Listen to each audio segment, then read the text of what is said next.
to talk about religious freedom. I'm not an expert in religious freedom. I worked in the past 20 years in Pittsburgh's interfaith community and working to build dialogue between religious groups and working to help to make that part of our social fabric. But it was nearly 2 years ago that I did become very aware of it. It was a October morning on a Saturday, and I was just deciding to get an extra hour of sleep, and I have this signal with my chief of staff, and I'm sorry, I gotta get a drink of water.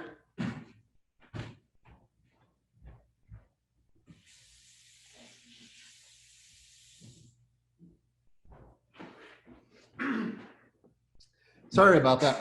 And it's if there's ever a time when there's an emergency, always to call twice. And phone rang, and I didn't pick it up. The phone rang again, and I picked it up, and all he said was, "There's an active shooter at Tree of Life. Police officers have been shot. Multiple are expected not to make it." And I said, "Give me a minute." I hung up and I said a prayer. And I called him right back and I said, "Can you come and get me?" And he said, "I'm already on the way." I live 5 blocks from Tree of Life. I arrived at the synagogue before SWAT. I got there when the first officers were being taken by ambulance to the hospitals. It was a day that would forever change Pittsburgh. The worst act of anti-Semitic hate in American history.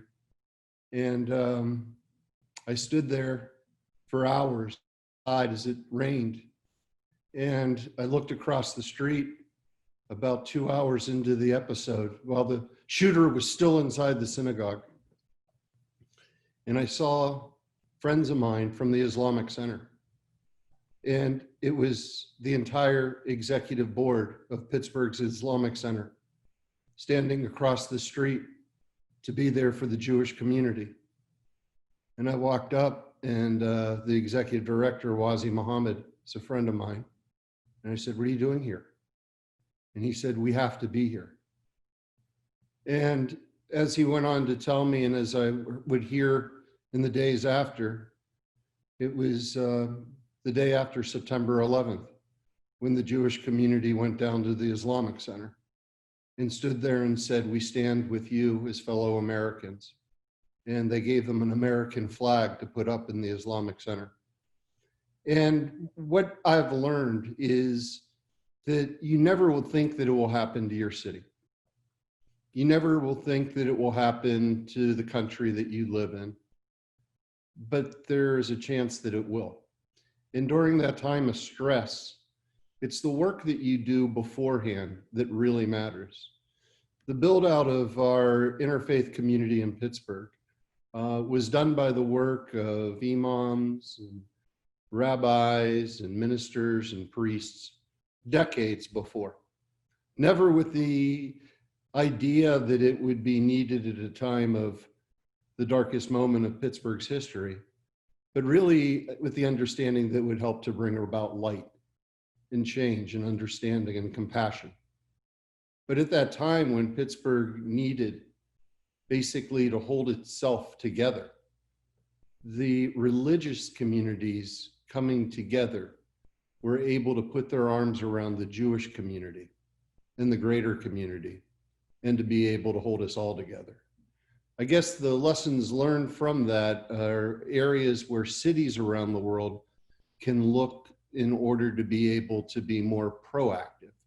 Number one, understanding the basics of where disparity exists in your city.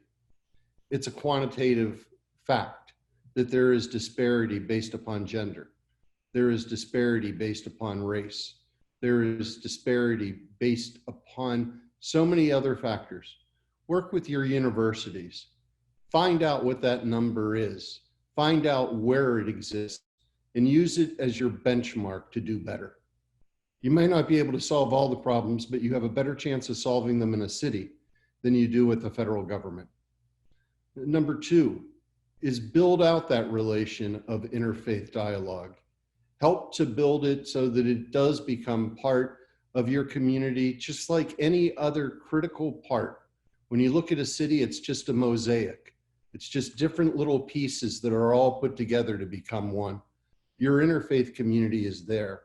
Recognize it, empower it, and allow it to be there, not only during the times of being able to share light, but in the time when light is needed during the darkness. And number three, be able to be proactive. In a city like Pittsburgh, which loves its football, we play too much defense. We play too much trying to solve the problem after the problem exists and not enough playing offense. We created a gender equity commission. We created an LGBTQIA+ commission. We were one of the first cities in America to create a commission on human relations.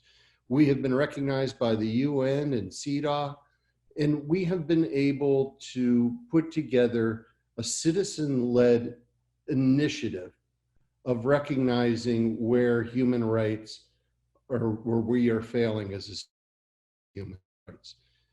Make sure that your city has that as well. We were one of the first 5 cities in America to create an Office of Equity, and we placed it in the mayor's office. And we said this simple thing: if we can work with developers in developing out shopping malls, and they get the red carpet and not the red tape, what are we doing in order to help individuals that are facing discrimination and systemic issues of generational poverty and other issues in order to be able to enhance them? And we staffed it, and we work with our most vulnerable communities. Those are the ways that a city can lead and not wait for a state or a federal government to be the leader. And that type of change only starts in the local level.